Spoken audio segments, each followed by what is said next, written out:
question is from the 2015 AP1 exam. It was question 3, or part of question 3. And we're going to take a look at what happens to this block as it moves along this track. They tell us in the problem that the block is just resting against a relaxed spring when it's at x equals 0, and that we're going to push the block against the spring until it's at a distance of negative d. It's not attached to the spring, it's just in contact with the spring. This part of the track is frictionless, and this part of the track has friction, which is weird. But anyway, that's the way physics problems go. So we've got our block that's going to be squished in next to our spring right here. And then we let it go, and we want to know what happens to the potential and kinetic energy as it travels along that track. Let's start with potential energy because that's easier. While it's at negative d, it's going to have its maximum amount of potential energy. So call that U. I'm going to say the maximum amount is 4 boxes. You can make it any height that you want to. 4 seems good, so that's what I'm going to do.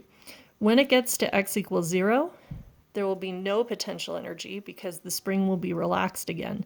And in fact, there will be no spring potential energy the entire rest of the time because the spring is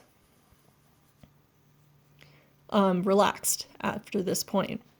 We already looked at earlier how if we have u is equal to 1/2 kx squared, if we make x be half as far, then our potential energy is 1/4 as much. So I'm going to put a little dot there, which tells me that our parabola is going to be a curve that looks like this. So that is going to be our potential energy. So now to kinetic energy. Kinetic energy is going to be 0 where the spring is compressed, and it will be a maximum where the spring is relaxed. So in order to have the total energy stay the same, our graph has to be a parabola curved the opposite way. So that's our K. And they tell us also that our spring stops when it gets to 3D, so we'll have no kinetic energy there. So we know it's going to go from this maximum value of kinetic energy down to 0, but is that going to be linear or is it going to be curvy?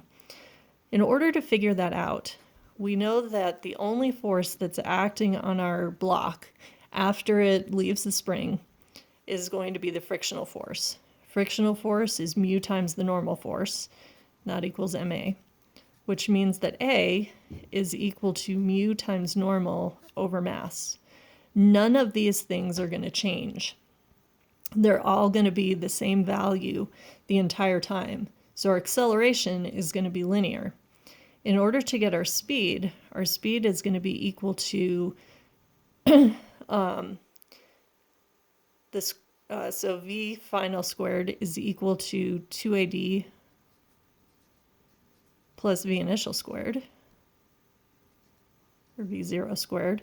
And as it goes through that distance, our v squared, that distance is linear, the a is linear, so our v squared is linear.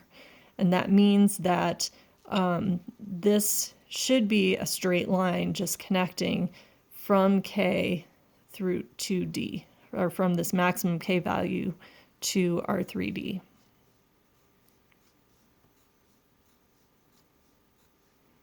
And normally I'd use a ruler, but that's not too bad for a linear line.